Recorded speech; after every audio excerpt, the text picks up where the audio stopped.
Bienvenidos a las noticias de hoy para gente despierta. Hoy en los titulares tenemos varias cosas. Un alto ejecutivo farmacéutico se desploma en la Casa Blanca durante un acto sobre el precio de los medicamentos. Robert F. Kennedy Jr., que apunta a una agencia militar como responsable de fumigaciones atmosféricas.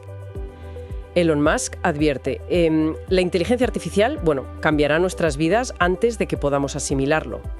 También, científicos que crean un cerebro humano funcional en 3D, en un laboratorio. El Reino Unido, que completa el escaneo corporal de 100.000 personas. 100.000. Y un descubrimiento, 14 nuevas especies en las profundidades del océano. Vamos a explorar estas historias y, lo que realmente pueden significar. Empezamos en Estados Unidos con una imagen que la verdad es impactante. Desde la Casa Blanca, durante un evento oficial en la oficina oval centrado en los precios de los medicamentos y con el presidente presente, Gordon Finlay, un alto ejecutivo de la farmacéutica Novo Nordisk, pues se desplomó súbitamente.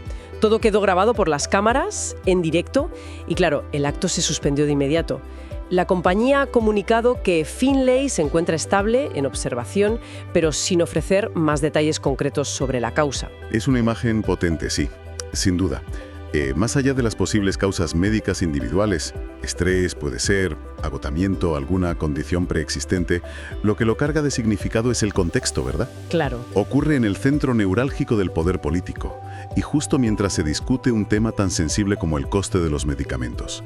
Ver a un representante de la industria farmacéutica colapsar en ese preciso instante resulta casi una metáfora visual. ¿Una metáfora? ¿De qué exactamente? Porque, también podría ser simplemente un incidente médico desafortunado, ¿no? Pobre hombre. Podría serlo, por supuesto que sí. Pero, claro, es inevitable que surjan preguntas. Vemos estos colapsos repentinos en figuras públicas con cierta frecuencia, ¿eh? Y las explicaciones suelen ser escuetas, muy breves. Cuando ocurran en lugares tan simbólicos, pues la falta de transparencia alimenta la especulación. Entiendo. O sea, no se trata solo del individuo, sino de lo que representa en ese lugar y en ese momento concreto. Dejamos Washington, D.C., pero seguimos en Estados Unidos. Hay unas declaraciones de Robert F. Kennedy Jr., el actual secretario de Salud, que han generado, bastante revuelo. En un programa de televisión, una espectadora le preguntó directamente sobre las supuestas fumigaciones aéreas con metales pesados, las llamadas inyecciones estratosféricas de aerosoles. Ajá. Y la respuesta de Kennedy fue muy directa. Eso no lo hacemos nosotros, lo hace la DARPA. Recordemos brevemente, DARPA es la Agencia de Proyectos de Investigación Avanzada de Defensa, la división del Pentágono dedicada a tecnologías experimentales, muchas clasificadas o digamos de vanguardia. Claro. Una declaración así, viniendo del máximo responsable de salud del país, es significativa, vaya. Reabre un debate sobre la geoingeniería que lleva décadas circulando, a menudo tachado de teoría conspirativa. Sí, eso siempre sale. Exacto. La geoingeniería busca manipular el clima a gran escala, y una de las técnicas propuestas implica dispersar aerosoles en la estratosfera.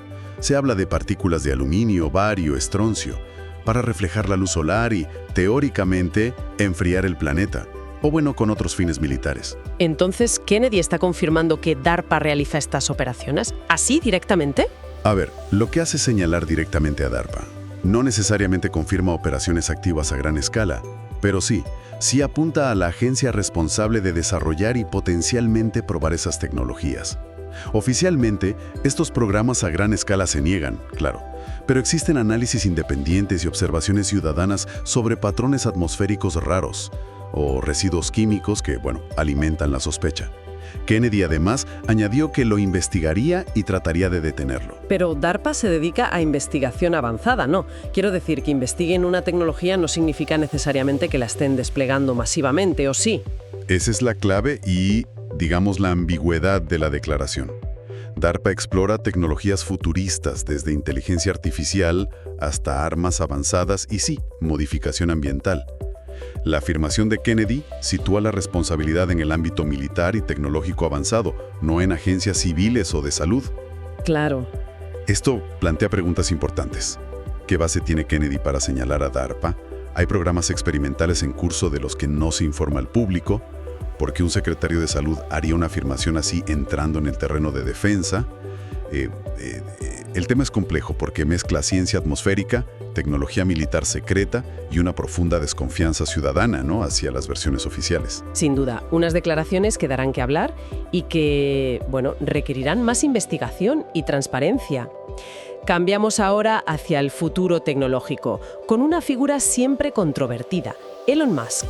En una conversación reciente lanzó varias advertencias sobre el impacto inminente de la inteligencia artificial. Ajá. Musk siempre con la IA. Sí.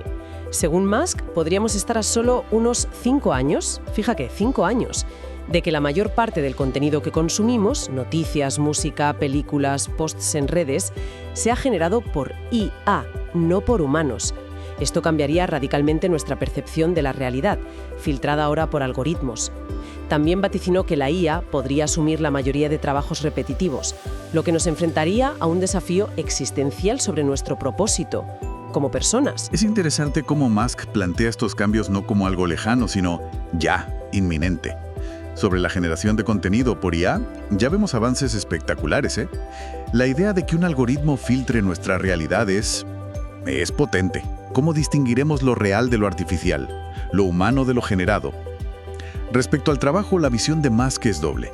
Una posible liberación del trabajo monótono, sí, pero también una potencial crisis de identidad si el trabajo deja de ser central en nuestras vidas.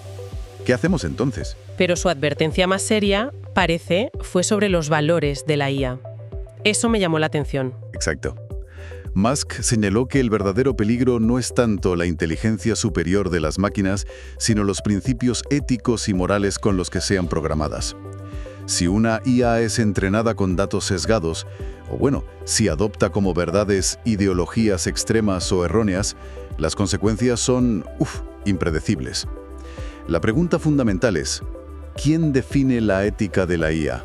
¿Bajo qué criterios filosóficos y culturales se está haciendo? No es solo un problema técnico, sino profundamente humano. ¿Y mencionó alguna solución o, algún camino a seguir? Porque a menudo estas advertencias sonan muy distópicas, ¿no? Dan un poco de miedo. Musk suele enfatizar la necesidad de supervisión, de regulación y, sobre todo, de ser conscientes de hacia dónde vamos, muy rápido.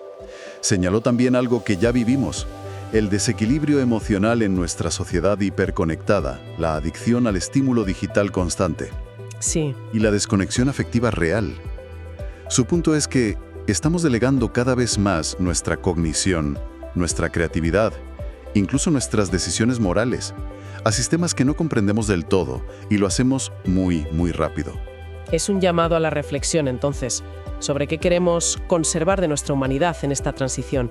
Y hablando de inteligencia, pasamos de la artificial a la biológica, creada en laboratorio. Un avance científico del MIT que suena, a ciencia ficción pura. Sí, esto es increíble. Así es. Investigadores del MIT han fabricado lo que describen como el primer modelo funcional de cerebro humano tridimensional. Utilizaron células madre humanas, reales, que se autoorganizaron formando una estructura con vasos sanguíneos funcionales y neuronas activas que establecen conexiones y muestran actividad eléctrica similar a la del pensamiento. Ojo, no es una simulación digital. Es tejido cerebral vivo en miniatura. El objetivo declarado es investigar enfermedades como el Alzheimer o el Parkinson, probando fármacos directamente en este tejido, sin necesidad de recurrir a cerebros humanos o animales, lo cual tiene un potencial médico enorme, claro. Sin duda. Las aplicaciones médicas podrían ser revolucionarias.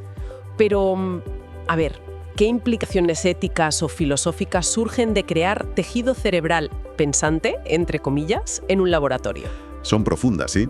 Estamos hablando de tejido derivado de células humanas que muestra actividad neuronal compleja. ¿En qué punto esta actividad podría considerarse una forma rudimentaria de conciencia? ¿O de sensibilidad? ¿Qué estatus le damos a este tejido? ¿Puede sufrir o experimentar algo? Son preguntas que la ética tradicional apenas empieza a abordar. Se abre la puerta a crear organoides cerebrales cada vez más complejos. ¿Y existen ya regulaciones o límites claros para este tipo de investigación? ¿O vamos a ciegas? Bueno, La regulación avanza más lentamente que la ciencia, como casi siempre. Existen comités de ética y directrices, sí, pero la velocidad de los descubrimientos a menudo supera la capacidad de establecer marcos normativos robustos y, sobre todo, consensuados globalmente. Se debate mucho sobre la necesidad de límites, por ejemplo, en el tamaño o la complejidad que pueden alcanzar estos organoides, o si se les debería exponer a ciertos estímulos. La cuestión fundamental es si estamos jugando a ser creadores sin comprender del todo las reglas del juego que hemos iniciado nosotros mismos. Es fascinante y perturbador a partes iguales, la verdad. Nos lleva a pensar en la definición misma de vida y de consciencia. De la microescala del cerebro pasamos ahora a la macroescala del cuerpo entero con un proyecto masivo en el Reino Unido. Otro tema de datos. Correcto. Se ha completado la fase inicial de un proyecto biomédico sin precedentes, el escaneo corporal completo de 100.000 voluntarios. 100.000. Hablamos de resonancias magnéticas detalladas de cerebro, corazón, pulmones, abdomen, huesos, todo digitalizado y cruzado con su información genética, hábitos de vida, historial médico, una base de datos biométrica gigantesca. El objetivo oficial es ambicioso y potencialmente muy beneficioso, hay que decirlo. Utilizar esta ingente cantidad de datos para entender mejor el envejecimiento. La medicina preventiva y personalizada podría dar un salto cualitativo. Suena prometedor para la salud pública, desde luego. También genera preocupaciones, ¿no? Por supuesto. Es la otra cara de la moneda, siempre. Convertir el cuerpo humano, hasta el último órgano y tejido, en un conjunto de datos digitales analizables, plantea enormes desafíos de privacidad y, claro, de potencial mal uso. ¿Quién es el dueño de esta información? ¿Cómo se protege de hackeos o accesos no autorizados? Y más allá de la seguridad, ¿qué pasa con la interpretación de esos datos? ¿Quién decide qué significan? Ese es otro punto crucial. ¿Llegaremos a un punto en que un algoritmo decida si alguien está en riesgo de desarrollar una enfermedad basándose en patrones estadísticos? Esto podría tener consecuencias muy reales en la vida de las personas. Primas de seguros más altas, discriminación laboral, quizá. Claro. O simplemente la carga psicológica de vivir sabiendo que tienes una predisposición a algo, aunque nunca llegues a desarrollarlo. Se desdibuja la línea entre estar sano y ser un enfermo potencial, según los datos. Es el dilema entre el potencial beneficio colectivo para la salud y el derecho individual a la privacidad, y a no ser definido únicamente por nuestros datos biológicos. Exactamente. La promesa es una vida más larga y saludable, gracias a la predicción, sí, pero corremos el riesgo de una sociedad donde nuestra biología se convierte en nuestro destino prescrito por algoritmos, perdiendo de vista que la salud también es una experiencia subjetiva y depende de muchos factores sociales, ambientales, no solo de biomarcadores en una pantalla. Un equilibrio delicado, sin duda. Y para terminar nuestro recorrido de hoy, nos sumergimos literalmente en las profundidades del océano, donde la naturaleza nos ha regalado una sorpresa. Ah, esto sí que es una buena noticia. Una sorpresa asombrosa, sí. Un equipo científico internacional ha descubierto 14 especies completamente nuevas para la ciencia en la fosa de Atacama, a más de 6.000 metros de profundidad, ¿eh? Una zona de oscuridad total y presiones aplastantes. Han encontrado criaturas insólitas, transparentes, bioluminiscentes, con formas que parecen sacadas de otro mundo, de verdad. Es un recordatorio maravilloso de lo poco que conocemos nuestro propio planeta, ¿verdad? En una época obsesionada con la exploración espacial, la IA, el mapeo digital de todo, resulta que las mayores incógnitas y maravillas pueden estar aquí mismo, en las profundidades abisales. Estas criaturas han evolucionado en condiciones extremas, completamente ajenas a nosotros. Es increíble pensar en la vida adaptándose a entornos tan hostiles. ¿Qué nos enseña este descubrimiento, más allá de la biología? Nos enseña humildad, creo yo. A pesar de toda nuestra tecnología, la naturaleza sigue teniendo una capacidad inmensa para sorprendernos y para crear vida en las condiciones más improbables. Nos recuerda que hay ecosistemas enteros y formas de existencia de las que no sabemos absolutamente nada. Mientras nos enfocamos en controlar, predecir, digitalizar, la vida sigue su curso, diversa, indómita, en los rincones más inesperados. Quizás mirar hacia esas profundidades desconocidas nos ayuda a poner en perspectiva nuestras propias preocupaciones, aquí en la superficie. Le quita un poco de hierro al asunto. Exacto. Nos invita a conservar la capacidad de asombro, En un mundo saturado de información y a menudo de malas noticias, descubrir que todavía hay misterios por desvelar, que la vida se abre camino de formas tan extrañas y bellas, es en sí mismo una noticia esperanzadora. Nos recuerda que el universo y nuestro propio planeta son mucho más grandes y complejos de lo que a veces pensamos en nuestro día a día. Nos están enseñando a vivir sin alma y a pensar sin silencio. A correr sin destino, a producir sin sentido, a informarnos sin comprender. Cada día se nos ofrece más velocidad, más control, más conexión digital, pero menos conexión humana. Por eso cada persona que aún se detiene a observar, a sentir, a cuestionar, se convierte en resistencia viva. La verdadera revolución no está en las pantallas ni en los laboratorios, sino en el interior de quienes se atreven a mirar más allá del ruido. Hoy, haz algo que el sistema no espera de ti. Guarda silencio durante unos minutos y escucha lo que no tiene sonido. Apaga el teléfono, la televisión, la prisa. Respira. En ese espacio de calma que parece vacío, empieza a oírse lo que realmente importa.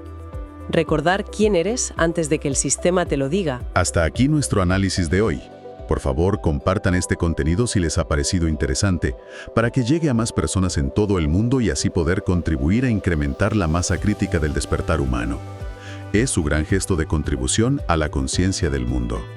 Gracias por permanecer despiertos. Que hoy tengan un día lleno de posibilidades de hacer el bien. Hasta la próxima. ¿Qué está emergiendo a nivel energético y espiritual? ¿Cómo podemos vivir con más coherencia, propósito y bienestar en tiempos de transformación? ¿Qué nuevas formas de sanación, canalización, autoconocimiento o consciencia están tomando fuerza en este nuevo tiempo? El mundo está cambiando y con él también lo hacen nuestras preguntas. Nuevos Horizontes es un congreso para quienes sienten que estamos atravesando un punto de inflexión colectivo. Durante este encuentro, exploramos temas espirituales, de salud integral, energía, misterio y conciencia, desde una mirada actual, práctica y profunda. Nuevos Horizontes, los días 27, 28 y 29 de noviembre de 2025. Para más información, visita www.mindaliacongresos.com o escribe en WhatsApp al +34 644 721 050.